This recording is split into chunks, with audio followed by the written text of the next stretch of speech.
These steps includes all the erection and assembling of main spans, including pretension of all the cables. So, estimated this process will last 2 months.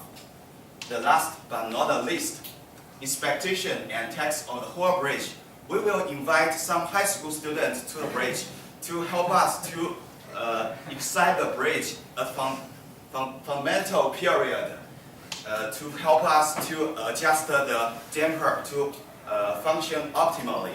After that, architectural items like lighting, cladding will be installed. So this is a long time. We estimated that this will be 4 months. I will pass again this to Trevor. Thanks, Hank. So let's put a price tag on this bridge. We're actually going to do a range. We estimated the cost of $7.2 million to $13 million. That comes out to a price per square foot of $1,400 to $2,600. So looking at the lower cost breakdown, these costs are for material put in place. We have immediately, you can see the structural steel is driving the cost of this project. And the reason we put a range on it is because there's a little variability. It's a lot more complex than a typical highway bridge with plate girders. However, there's a large quantity of steel that can all be prefabricated off-site. But then again, the shipping process will make it a little more complicated. So we put a range of $1,600 to $3,000 per ton. That comes out to $8 to $15 per pound in place. The other item that has a variability is the cladding. Depending on the client and the architect, they would have to decide on a quality of architectural look they want. So we put a price tag of $50,000 to $500,000 on that. And with that, we'd like to thank you for your attention. We'd like to thank Dr. Connor, Dr. Radford, and soon to be Dr. Giesbaum for all their help this semester. Does anybody have any questions?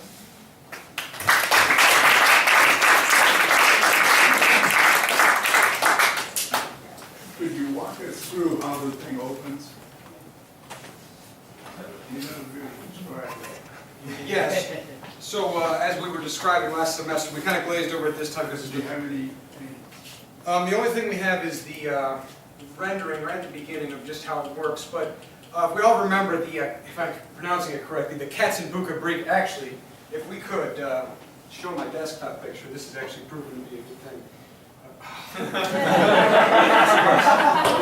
Never mind. The Schleich bridge, which uses hydraulic jacks in the backspan of a suspension bridge. I believe most of you are familiar with that. We are using that mechanism. Donnie, you just want to slide me? We're using that mechanism on the backspan of this. Now, in this case, we're going to be using them. The one will be retracting in at the same rate that the other one retracting out, which will rotate the bridge in this mechanism right here.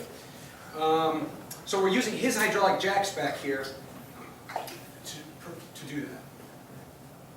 They shorten our 6 feet backspan cable. Well, you got some sort of a bearing under the pilot. Yes, it's on a rolling foundation or a foundation that's able to be twisted. Dr. Adams? The water level isn't exactly constant. How much variation in water level can this design? That's a great question. We actually took that into consideration in design. Trevor, you want to cover that? Yeah, the variation was about plus or minus, or in total 3 feet due to pumping the water out, getting ready for storms. But the design is very over-designed for strength, so even if no water was there, the bridge would still be able to stay up. You just might not want to walk on it. Gotcha. You certainly will not. Yeah, we actually applied the self-weight of the pontoons as dead loads to the bridge to see if strength-wise it was okay and there was no problem.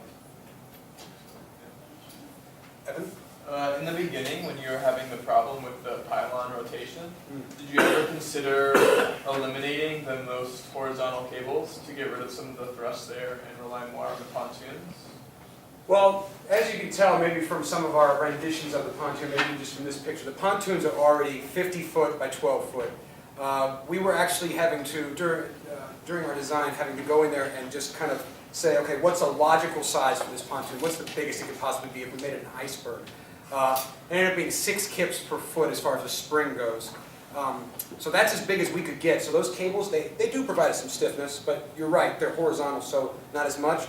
Under the certain load case in the report, we have a nice graph of they attract about 18 to 30% of the load out there. They're the only reason we're passing service to them, in fact, huge cables.